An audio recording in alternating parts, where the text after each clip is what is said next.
In the summer of 1942, as the tides of the Pacific War shifted unpredictably, a little-known but chilling reality settled over the U.S. Navy's submarine force. Nearly 1 in 5 submariners would never return home. Against the vast, unforgiving backdrop of the Northern Pacific, one boat's disappearance would become emblematic of the war's early chaos and the uncertainties that plagued undersea operations.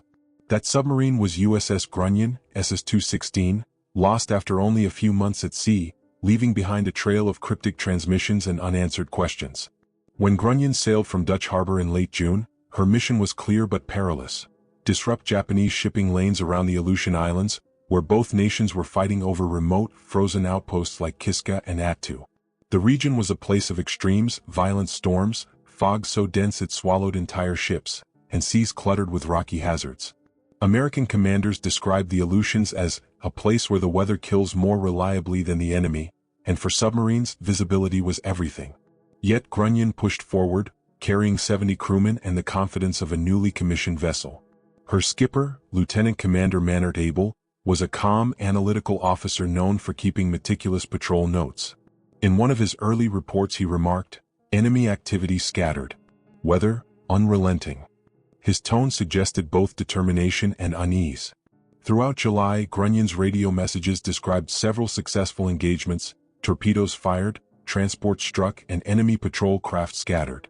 But mixed among these victories were troubling details: malfunctioning torpedoes, unexpected counterattacks, and at least one instance where the submarine was forced to dive beneath jagged underwater ridges to avoid detection. The struggle escalated on July 30, 1942, when Grunion reported attacking 3 enemy subchasers near Kiska. The exchange was intense, with depth charges detonating close enough to shake the submarine's interior fittings. Still, Abel's tone remained steady. His final confirmed transmission read, "Returning to base. Heavy anti-submarine activity." It was a simple message, but its implications carried weight. Submarine commanders rarely declared early returns unless damage or danger made further patrol impossible. That was the last anyone ever heard from USS Grunion. Hours turned to days. Dutch Harbor attempted to re-establish contact. A scheduled position report never arrived. By early August, Grunion was listed as overdue. No distress signals had been heard, no enemy claims surfaced, and no debris washed ashore along the rugged islands. The lack of evidence created a vacuum, one soon filled with speculation. Historical context paints a picture of the danger Grunion faced. The Japanese defensive network around Kiska was evolving rapidly, with additional patrol boats and new depth charge patterns designed specifically to trap submarines. Minefields, hastily laid and poorly mapped, crisscrossed the passes around the island. U.S. intelligence at the time had little understanding of their locations. It was entirely possible that Grunion had wandered unknowingly into one. Years later, Allied analyses uncovered a curious Japanese report from July 31 describing a submarine sinking after surface gunfire, though the coordinates were imprecise. Some historians believe this may have been Grunion. Others argue the date and location conflicts make it unlikely. What made matters more confounding was the discovery of Japanese accounts noting that several of their own patrol craft had been damaged or sunk around that time by unknown causes, raising the possibility that Grunion had continued fighting longer than American records showed. One of the most compelling pieces of evidence emerged decades after the war, when the sons of Commander Abel began investigating the mystery themselves. Their search eventually led to local fishermen near the Aleutians who spoke of underwater debris scattered along steep seafloor ridges. Yet even with modern sonar, finding a submarine among volcanic slopes was a monumental challenge. The chilling uncertainty surrounding Grunion's final moments became part of the submarine community's collective memory, a reminder of how thin the line was between success and catastrophe. Grunion's disappearance offers a modern lesson on the limits of wartime knowledge. Despite meticulous logs, encrypted transmissions, and after-action reports, even the most advanced militaries can lose track of entire vessels in remote waters. The fog of war is not just metaphor, it is literal, a force that can erase men, ships, and evidence in minutes. To this day, no definitive explanation fully resolves what happened on Grunion's return route. Did she strike a mine?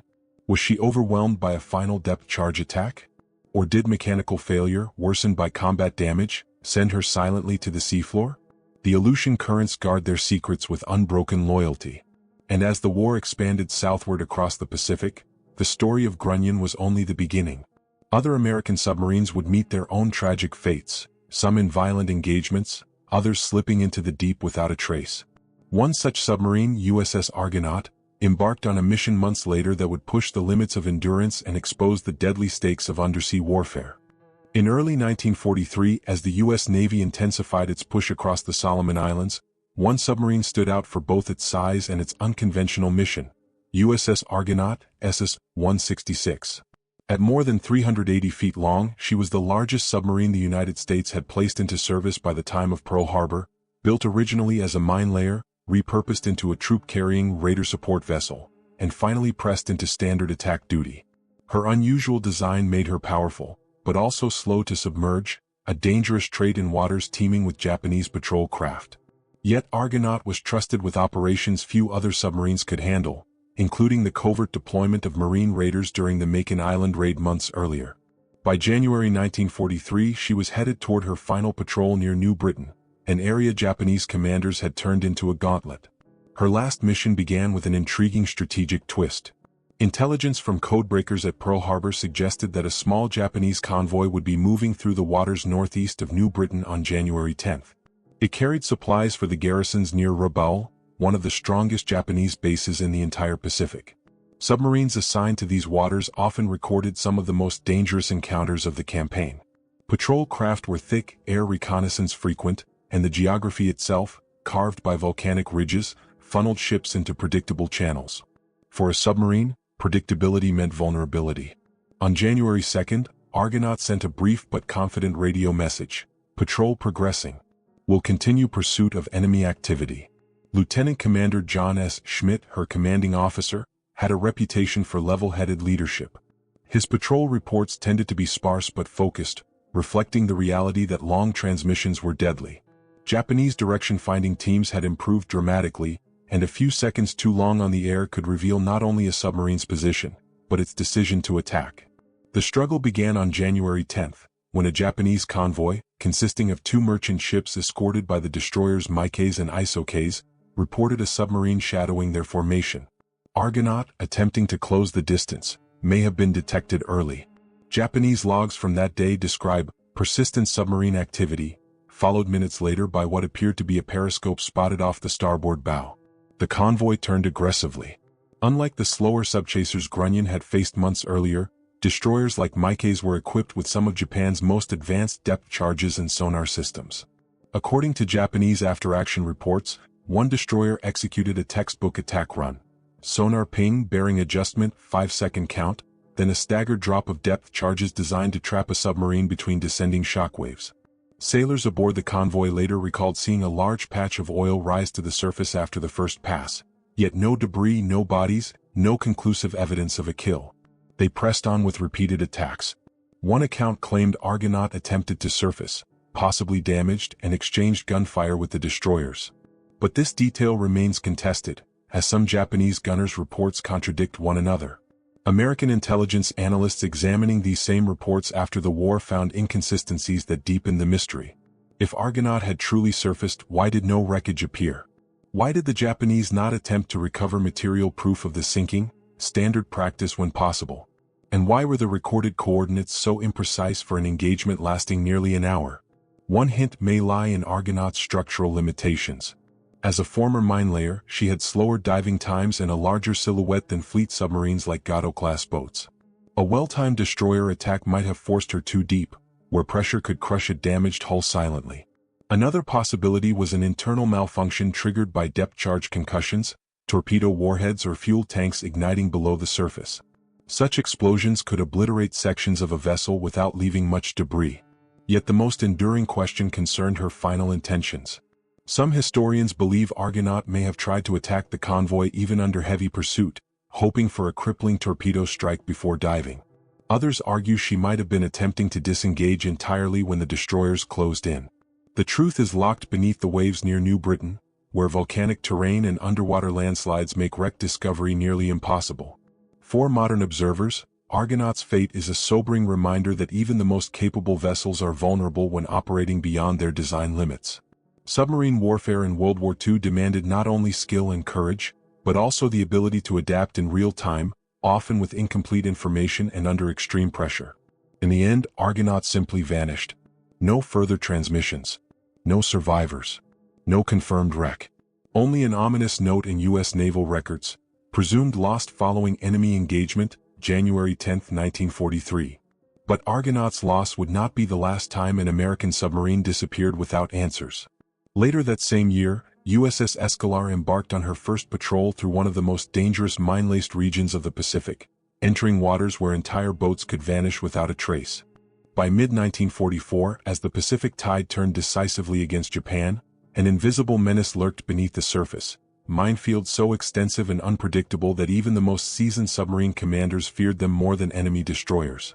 It was into this world of unseen danger that USS Escalar SS-294 sailed on her maiden war patrol. Assigned to the waters between Formosa and the East China Sea, Escalar disappeared so completely that not a single confirmed piece of wreckage, signal, or eyewitness account has ever surfaced. Her loss remains one of the most confounding mysteries in the entire U.S. submarine campaign. Escalar left Pearl Harbor in September 1944 under the command of Lieutenant Commander William J. Milliken. Her mission was straightforward but perilous: interdict Japanese shipping lanes still funneling supplies toward the Philippines and Okinawa. Yet her operational area, particularly the Bungo-Suido approaches and the northern East China Sea, was one of the most heavily mined maritime zones in the Pacific. Japanese defensive doctrine had shifted by this point in the war. With fewer destroyers available, they compensated by laying thousands of mines and choke points where submarines might travel. Many of these minefields were laid hastily, without proper charting, and Japanese records were often incomplete or contradictory. Still, Escalar pushed forward. Early patrol reports indicated routine operations and submarine coordination procedures with her sister boats, USS Croker and USS Perch. Escorts operating out of Kyushu had grown more aggressive, but American codebreakers provided enough intelligence to give commanders a general idea of traffic patterns. Even so, the long-range operational orders contained an ominous note: enemy mines suspected in patrol area, exercise extreme caution. For submarines running submerged, mines were nearly impossible to detect. Many floated at unpredictable depths. Some drifted from their moorings. Others rested just below the surface, invisible in the chop of the sea. The struggle for Escalar began quietly. On October 17, she sent a routine contact report describing her position near latitude 33 degrees north, longitude 127 degrees east.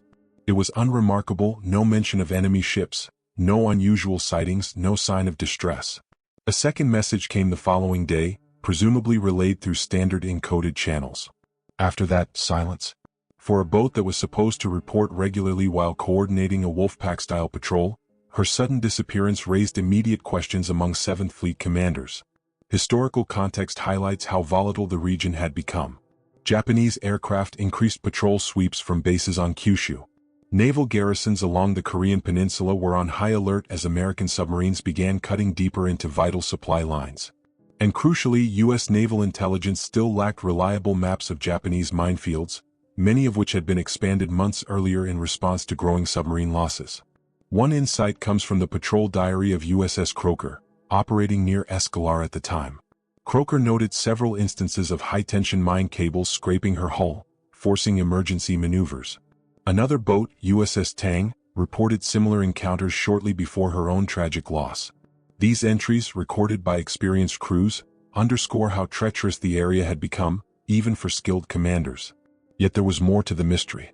Post-war analysis revealed scattered Japanese reports describing depth charge attacks in late October 1944 against an unidentified submarine in the general vicinity of Escalar's assigned patrol area. But the timing and coordinates didn't line up cleanly with her last reported position.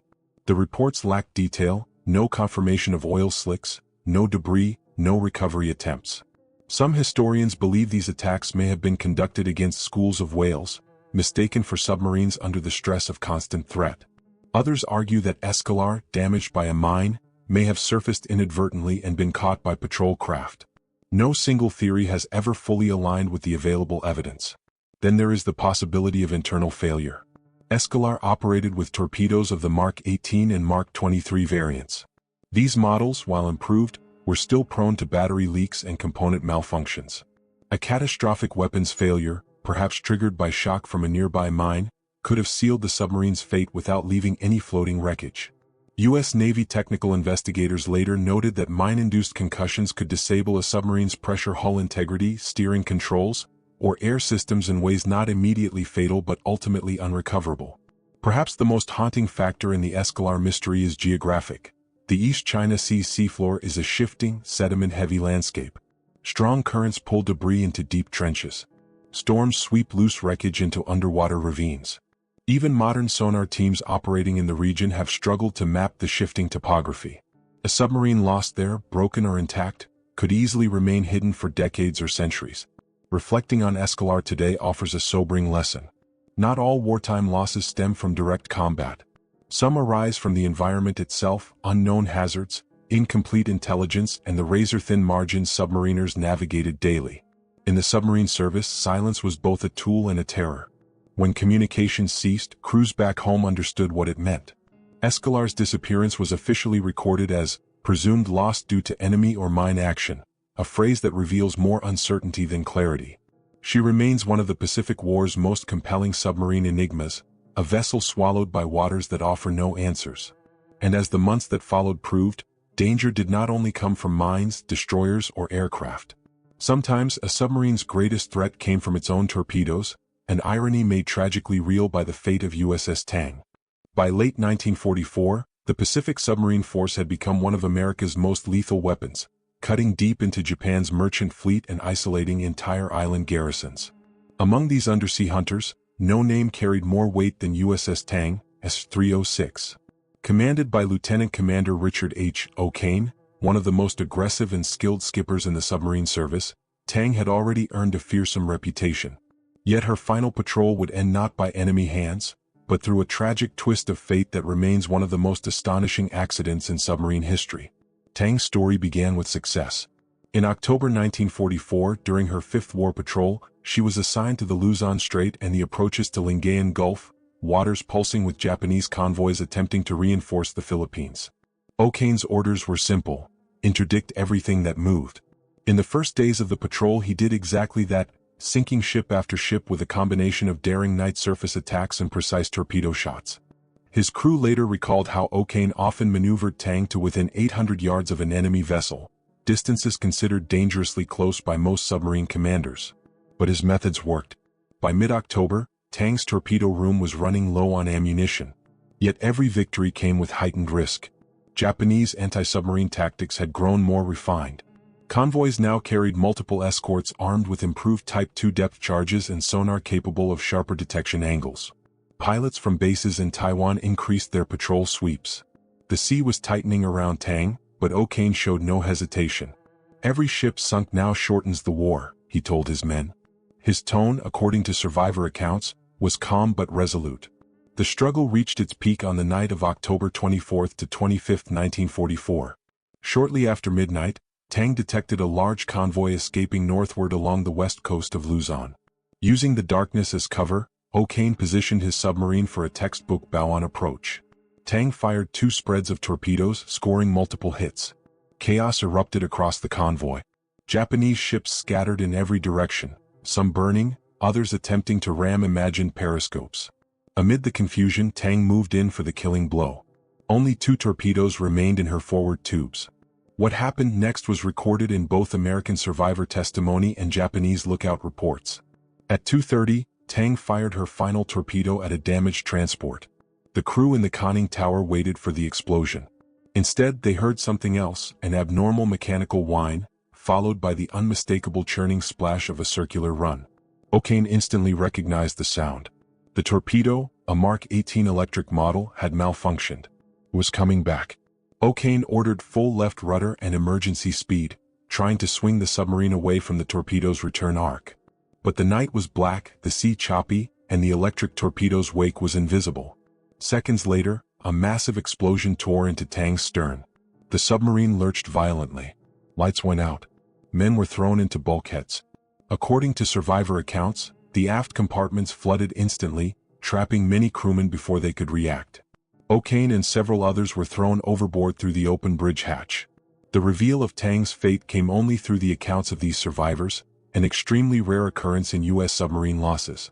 As Tang sank, a handful of men managed to escape through the forward torpedo room using the Momsen lung, an early emergency breathing device. The process was excruciating.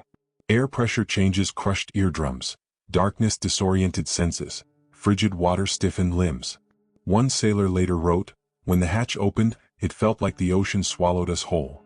The survivors were quickly captured by Japanese vessels who had been pursuing Tang. Their interrogations provided key details on the tragedy, but Japanese officers initially doubted their story. A submarine sunk by its own torpedo? It seemed unthinkable. Yet the American Mark 18, adapted from German designs and rushed into service, had a troubling history of steering malfunctions. Wartime urgency had allowed flaws to persist. In a modern context, Tang's loss is a study in the unforgiving nature of wartime technology.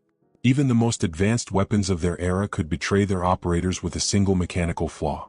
For submarine crews, trust in their torpedo systems was fundamental. That trust, once broken, carried deadly consequences. Tang's wreck was located decades later in the Ballantang Channel, her stern section shattered, her bow resting quietly on the seafloor. The site confirmed survivor accounts of catastrophic internal damage consistent with an internal explosion. But the ocean, as always, preserved some secrets. Whether the malfunction resulted from a manufacturing error, a guidance system failure, or an electrical short will likely never be fully known. As 1944 closed, losses like Tang's weighed heavily on the submarine force. Yet the war pressed on, driving American boats deeper into hostile waters.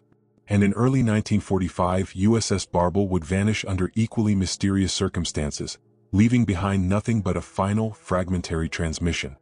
In the first months of 1945, as American forces pushed relentlessly toward the Philippines and prepared for the final assaults on Iwo Jima and Okinawa, the waters surrounding the Philippine archipelago became some of the most dangerous in the Pacific.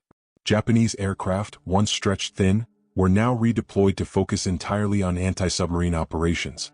Coastal bases on Palawan, Luzon, and Mindanao fused their resources into a tightening defensive net. Into this hostile environment sailed USS Barble, SS-316, a Gato-class submarine with a proven record of aggression and success. Yet it was here, in the narrow channels of the Sulu Sea, that Barble sent her last transmission. And like so many submarine mysteries, nothing more was ever heard. Barble began her final patrol on January 5, 1945, leaving Fremantle, Australia, under the command of Lieutenant Commander Conde R. Brodie. She was assigned to the northeastern coast of Borneo and the southern approaches to the Philippines, strategic shipping routes Japan still depended on to move supplies from Southeast Asia to its frontline forces. At the time, American submarines were pressing hard into these waters, attempting to choke off any remaining flow of oil or reinforcement. Barble's orders were to attack enemy shipping aggressively while maintaining close coordination with USS Bluegill and USS Bream, who patrolled adjacent sectors. Weather reports from Barble's early patrol logs described heavy monsoon clouds and low visibility, conditions both helpful for concealment and dangerous for navigation. Japanese aircraft, however, had learned to use these same cloud layers to mask their approach. Beginning in late January, enemy patrol planes increased daily sweeps over the Balabac Strait and the western coast of Palawan. These aircraft, many retrofitted with radar or equipped with improved depth-charge bombs, were responsible for a sharp rise in submarine losses in early 1945. The struggle for Barble escalated on February 3 when she sent what would become her final message: 2 aircraft attacks. Forced to dive. Will send further in morning. That message, intercepted and logged by American command at Fremantle, was troubling but not yet alarming. Many submarines reported daily air contacts. Most survived. Still, Japanese records show that on February 4, aircraft from the Takao Air Group reported attacking a submarine in the same region, dropping 2 bombs that exploded with visible plume, and noting oil rising afterward. The report listed approximate coordinates that closely matched Barble's patrol area. Yet this was only one piece of a larger and far more uncertain story. Post-war intelligence officials at Naval Group China uncovered several conflicting Japanese reports. One suggested a submarine was sighted attempting to surface after a bombing attack, only to be hit again near Palawan's coastline. Another claimed that Japanese coastal batteries near the Cape Bulalian area exchanged fire with an unidentified periscope. These logs, however, lacked consistent times, positions, and confirmation of a sinking, and none definitively matched Barble. One of the most revealing insights came from messages between other submarines in the area. USS Bluegill noted repeated radar signals that could have been Barble attempting to transmit but fading before a message could be completed. USS Bream also reported increased enemy air activity and noted bomb explosions heard underwater on February 4. These entries, hopelessly ambiguous yet chilling in their proximity, suggest Barble may have been trying and failing to break through enemy pressure. Another layer of mystery surrounds the terrain itself. The waters around Palawan are littered with coral reefs, submerged ridges, and sudden drops into deep basins. Navigating these hazards while under air pursuit would have been extremely difficult.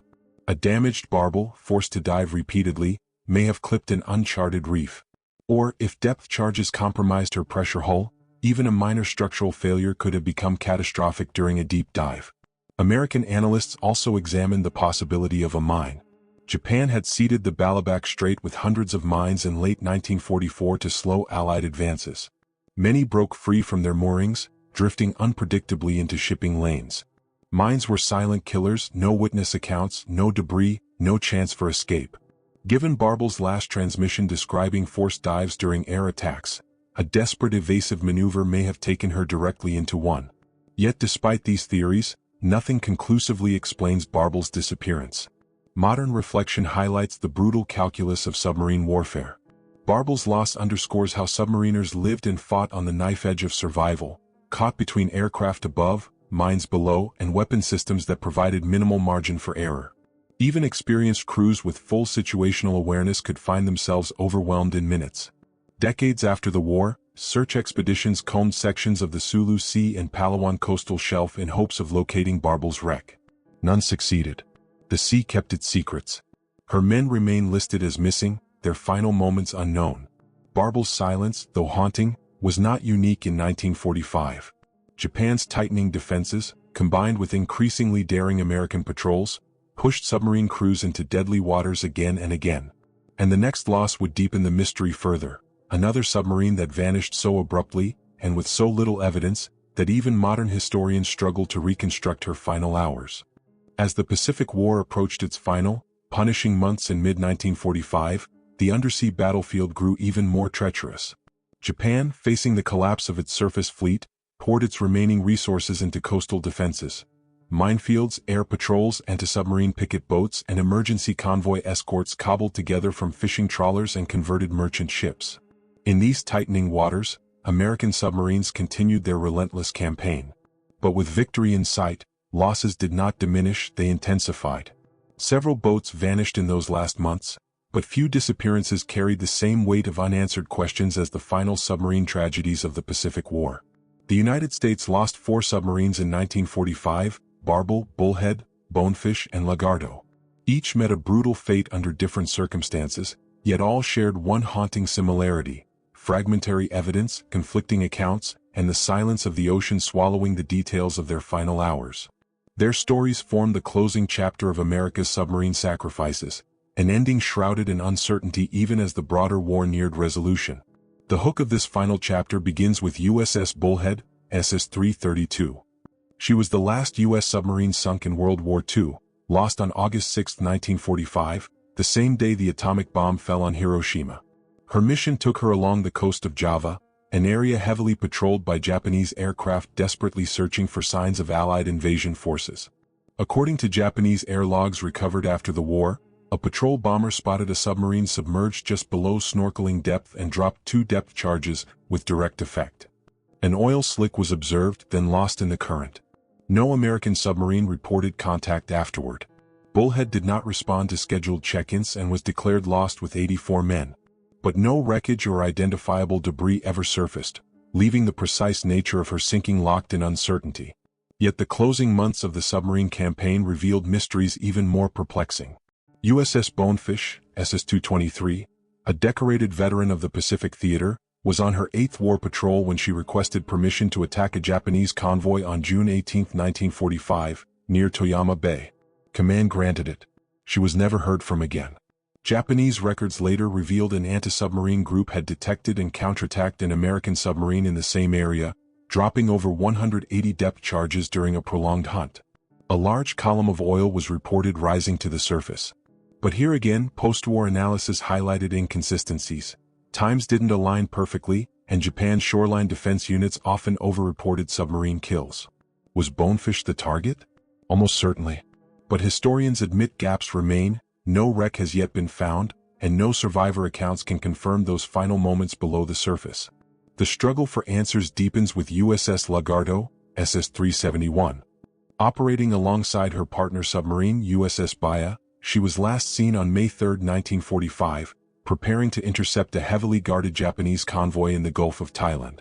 WWII attacked the convoy first, but Japanese escorts mounted an unexpectedly fierce defense. When Lagarto moved in the following night, she disappeared into the darkness and never returned. Post-war documents revealed a Japanese mine layer, Hatsutaka, reported engaging a submarine in the same area, dropping a series of depth charges before claiming a kill. Yet the report lacked critical details, no coordinates, no confirmation of debris, and no follow-up. For decades, Lagarto's fate remained entirely speculative until 2005, when divers discovered her wreck upright on the seafloor. The damage to her forward section matched a depth charge attack, but the exact sequence of events, the approach, the counterattack, the final minutes, remains a silent story written only in the torn metal of the hull. These losses, taken together, illustrate a powerful insight. Even at the height of Allied dominance, the submarine war was never predictable. Submariners operated in an environment where a single error, a wrong depth setting, a misread chart, a drifting mine could doom an entire crew. And because submarines fought unseen, their deaths were often invisible as well. The reveal in this final chapter lies in the contrast between overwhelming American superiority and the reality of underwater vulnerability. In 1945, Japan's naval power was shattered, yet its coastal defenses were at their deadliest. Aircraft with enhanced radar made surprise attacks far more common. Mines drifted into shipping lanes. Poorly documented Japanese patrols left historians with inconsistent data. Even Allied records occasionally suffered from combat-related gaps, destroyed logs, or untransmitted patrol reports. These combined factors ensure that many submarine losses from this period remain unresolved, even in an age of satellite mapping and deep-sea robotics. The modern reflection is sobering. Looking back, historians and naval researchers continue to piece together fragments, decoded enemy records, survivor accounts from nearby ships, underwater sonar scans. Each missing submarine represents not only a historical puzzle, but scores of families who never learned exactly how or where their loved ones died. The unknowns have become part of the legacy. And so the submarine war in the Pacific ends not with triumphant certainty, but with lingering echoes of silence, boats that vanished in the final push toward victory, their stories incomplete. These final tragedies underscore a truth shared by every submarine loss: the ocean keeps its secrets well. And for many of these boats, including those remembered in this series, Grunion, Argonaut, Escalar, Tang, Barbel, and the final submarines of 1945, that silence remains the last testimony to the dangers of America's undersea war.